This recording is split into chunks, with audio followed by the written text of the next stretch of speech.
Let me know how volume is.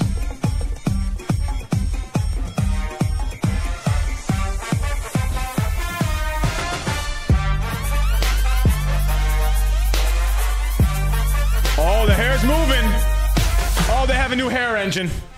Oh, the graphics nerds just ejaculated. Yo, that's a fire-ass hoodie that Ramon's got on. I'm not even gonna lie, bro. Now that I think about it, the fact that dreads and hair just froze in the air when you they didn't move is just... It never really struck me as weird before, but I'm thinking about it. It's weird, isn't it? For this mode and the core audience for this the hair didn't move. Friend Bob will always tell you, you can't tell the story of baseball without telling the story of the Negro Leagues. Absolutely, and for all of us at the Negro Leagues Baseball Museum, we are over the moon excited about the overall reaction and the impact Someone lower his mic. this game has had. It has literally been game-changing for the Negro Leagues Baseball Museum. It is one of the biggest collaborations that this museum has ever embarked on, and we've had some amazing collaborations, but this has allowed us and given us an even greater mainstream voice. But what was so cool about this was, yeah, we gave you an introduction to some of the big stars in the Negro Leagues, but we also introduced you to some of the lesser known, but they were just as good. You know, the John Donaldsons of the world, and kids are telling me about how his slider is almost unhittable, and all these things are just staying. That's facts, though. Them and is having. And so I'm taking these. Let's just talk about for a second how cool it is. We don't think about this, but MLB the Show copyrighted and trademarked the show as their game name. That's pretty dope. Like they get to put the show on everything. Hot off the press. Hot off the press. Players. This is the actual first poster. It's a different game, printed, right? And if you've seen the collector's edition, it's not like basketball for men and women are the same sport. Really big. There's some differences, but same sport. Baseball and softball are different sports with different rules. So that's like the thing. That's why it's not. It's not. People look at them as equivalents, and I understand why, but they're actually very different. Like big element here. A softball pitcher can pitch damn near every single game. Best pitcher in our school in high school. They won states every year. They were amazing. Same girl pitched every game. That's the art, by the way, for who was asking. But also, like, I don't know if the audience is there, the market audience is there, if it's large enough to warrant putting out money for rights to use for real softball players, you know? NHL added women's pros. Well, that's, again, that's the same sport. It's just, as far as I'm aware with hockey, the way that soccer and basketball, same thing. Softball is just a different sport. I think something like all the women who play baseball when the men were at war, that shit would be cool. Was it A League of Their Own? Is that what it's called in that movie? Already indented. We just haven't added the color into it. So that's the collector's edition poster. This is actually #1. Stay tuned because there will be an opportunity for some of our very lucky fans to be able to get their hands on some of these posters, and that's what the steelbook looks like. That's a big poster, man. We always have. I love that hat. I don't really mess with hats like that, but I like that hat. It's my favorite hat too. I love the color scheme.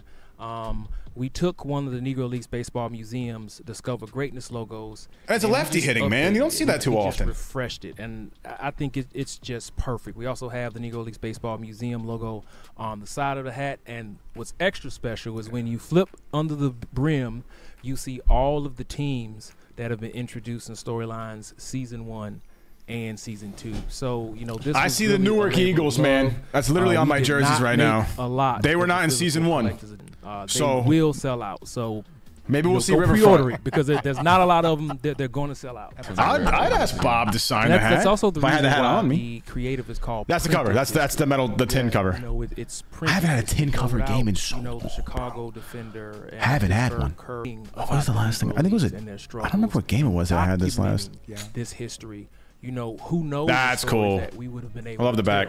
Jared, Ramon, let's start off with how many new legends are going to play at launch in storyline season 2? So season 2, we're going to have 10 legends. We're going to be able to play 4 of those legends at launch. Yeah, so that's up from 8. You know, last year was 8.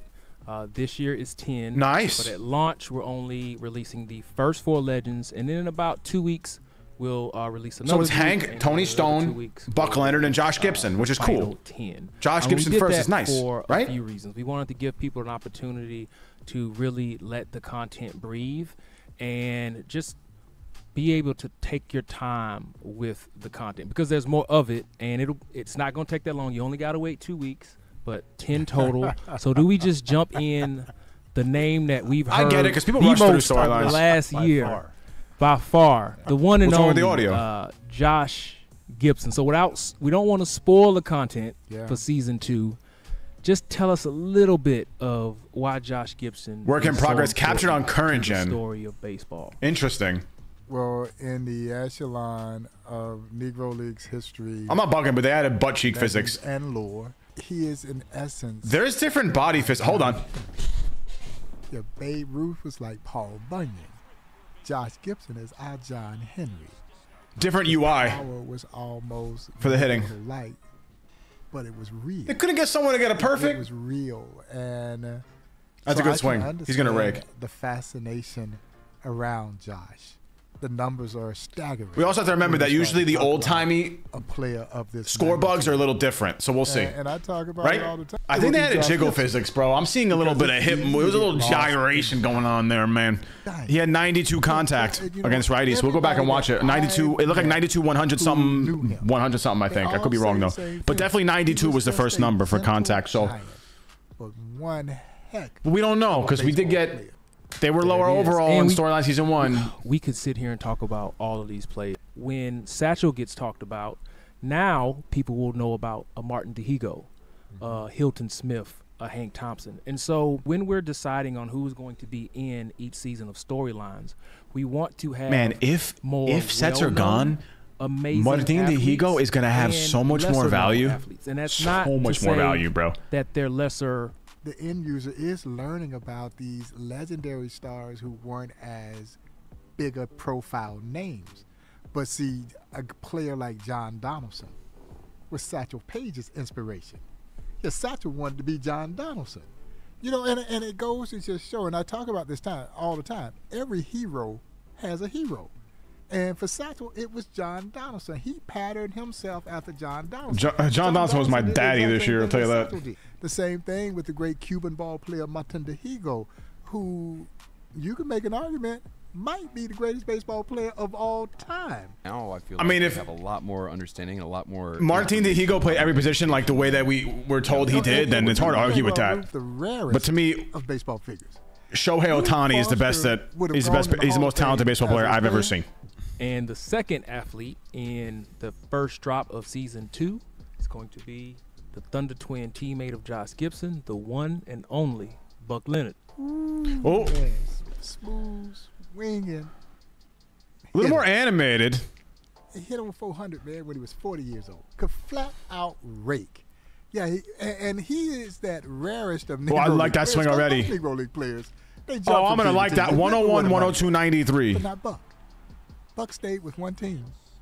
Pretty much his entire Negro League career. I'm going to like that. That's a good swing. Because he knew he was too old. I can tell you right now, I'm going to like that swing, bro. I'm not going to judge the graphics yet because that's clearly just a shitty bit rate for a video. Guys, to me, I play Red Dead Redemption for graphics. I play MLB the Show, a head-to-head game. I play that shit for performance, bro. I don't care if I see the nutsack sweat. I just don't. Who needs no introduction in our first 4, the legendary Henry Aaron. And you're probably thinking, wait, Henry Aaron's already in MLB the Show. However, like you always say about what you don't know. Thank you for the resub. I appreciate you. I think I missed that, man. His career started in the Negro League. In the Negro Leagues. 1950. That looks like a different stance, man. The Indianapolis Clowns. And if my smile got a little bit bigger, it is because Henry Aaron is my all-time favorite baseball player and my childhood idol. Oh, it's a different swing 100% with a different stride. Crawfordville, Georgia. Shortstop primary. Peep that. Georgia, y'all, is east of Atlanta, west of Augusta. Shortstop primary.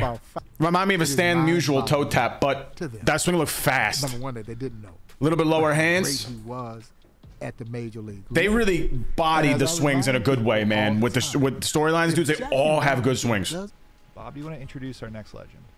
Well, people are surprised to learn that the ball player that took Henry Aaron's roster place when he was signed away by then the Boston Braves was the legendary Tony Stone.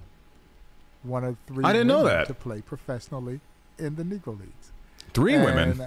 I love the addition of Tony Stone. Look at the earrings. MLB the Show. and the fact that she was such a tremendous pioneer. But don't get it twisted, y'all. She was more than just a pioneer. She was a ball player. And she took great pride in the fact that she was a ball player because she had to earn the respect of those other players. Because you don't just step on the field and, you know, also their fear of taking a job away. Wait a minute. Because you are just. Wait, that swing's 125, 70, 117? Why is she juiced? Until she proved that she deserved to be there. Yo, that swing was mint. It was mint. Those stats were crazy. Man, if they can get back to where contact hitters like Tony Stone or like Honus, Wagner, Aparicio have a place in the game, we'll have more fun. The game will last longer. I want a lineup building. I want my leadoff hitter to be like different than my 3 and 4 hitter, not just 9 Mickey Mantles. Like, lineup meant nothing in the last, like, how many years, man? Since 19. Lineup has meant nothing. Since early game 20 to, like, that was the last time lineup meant anything, with Biggio at the top and some other people. Now it's just all cracked out cards. A tremendous amount of work by the art team and a lot of individuals to get Tony into the game. Because as you know, Major League Baseball and MLB the Show, you can't play as a woman. So this will be the first time in MLB the Show that you'll be able to play as a female, and it's Tony Stone. We had to start with Tony Stone. It only made sense because as you said, I wonder if that means not ball player. They didn't mention it. They didn't mention for ball players. It might just be for her. We should be able to get earrings in the show, man. Like Barry's cross, tattoos. Where's all this stuff at, man? Be able to, because in the videos, in addition to hearing Bob speak about Tony Stone, you'll actually hear from Tony Stone talking about her experience as well, and that's really cool. How she was treated and she calls herself a tomboy in there and everything like that. It's really interesting when you kind of have that ability to hear from that legend about their experiences. Shortstop, first base, Buck, Cat. Yeah, shortstop, Henry Aaron. Super cool, man. Yep, and you won't have to wait long. Just 2 weeks. I love that card art. The next 3 will drop, and in another 2 weeks, the next 3 will drop. So remember, pre-orders are open. Collector's edition, physical digital, digital deluxe, standard edition. We can't wait for you to play this. Most importantly, experience this. The storylines of Negro Leagues Season 2 is coming to you very soon. Wow, supplies last. We'll see you soon. Let's go, baby. All right, guys. So I know people are going to focus on people talking shit, people being unruly and whatever, man. Whatever it may be, and that's going to be what people want to take away from this. And I think some of us deep down, right? I think something we're going to talk about here is some deep down people kind of go into these things, right? Looking for a little bit of chaos, right? You want to find the person who's going to talk a little bit of shit. You want to find the person who's going to be disrespectful. And I think that we need to focus on those who were respectful, right? We sat here and a lot of us enjoyed this together. It's a watch party. It's supposed to be fun. Those people, who cares? Takeaways. Just to sum this up, the four cards we're seeing, I can't say 4 guys, 4 cards we're seeing. Buck Leonard, Hank Aaron in the Negro Leagues, primary shortstop, Josh Gibson, and Tony Stone all look like they have great swings. They look like it's going to be really. The stadiums look cool. I'm going to expect graphical, some sort of improvements, just a little bit. Polish is the word I'm looking to use for 24. I think we're going to see a lot of polish. So hopefully I'm right about that. Based off of looking at the card's attributes, I'd have to say, if I took a guess, that we'll probably see. I don't think we're going to see sets and seasons. I don't think this guarantees anything, but the numbers kind of spoke to me like it's a little bit. They scream a little bit like not quite the same as AL and NL collection reward cards, but sort of like division cards, like division rewards. That's my guess. I'm excited about the year. I'm excited to tackle storylines first. That's what we're going to be doing after we get, debuts done and stuff like that of the collection cards. We'll do collections first. If I'm doing that, if I'm spending money, I'll do those first. We'll get everything in order. We'll get the hitting tips and pitching tips and all that shit up, like the little ins and outs. And then we're going to bounce and we're going to enjoy storylines. Now, if you guys remember what we did last year, if you were here, we spent 30 to 45 minutes every stream start while I had my coffee. We just watched Bob Kendrick and the storylines team narrate. We played the moments and we kind of eased into our day. And then we tackled Diamond Dynasty after that. It was a great way to do it. I'm going to do it again. I'm excited for this game. I really am. I'm going to take it slow. I'm going to really just kind of savor everything this year and not try and rush through much. I think Ramon made a really good point about breaking up storylines because the content is going to be more, but it's also going to be better, and they don't want anyone to feel like they have to rush through it. I think when you drop things in mass like that, you sort of push towards a binge method. And I think pacing would be great because we did all kind of go through storylines a little quicker than we have liked. And we felt ourselves clamoring for more the rest of the year. It's kind of like the TA syndrome when there was repeatable showdowns, right? You bang everything out, and then you feel like there's nothing to do for weeks to come until the next drop. I like this. Also, if you read really, really closely between the lines, an emphasis on pacing and kind of talking about the timing of content, even though it's for storylines, that might be an indicator of what to come for DD content, right? Think about that. That's the antithesis. It's antithetical to how they drop sets and seasons content, which was en masse. Just some food for thought. Take that for what you will. I want to enjoy the game. I think my attitude had a marked improvement from 22 because I made some changes. I'm looking to further build off of that.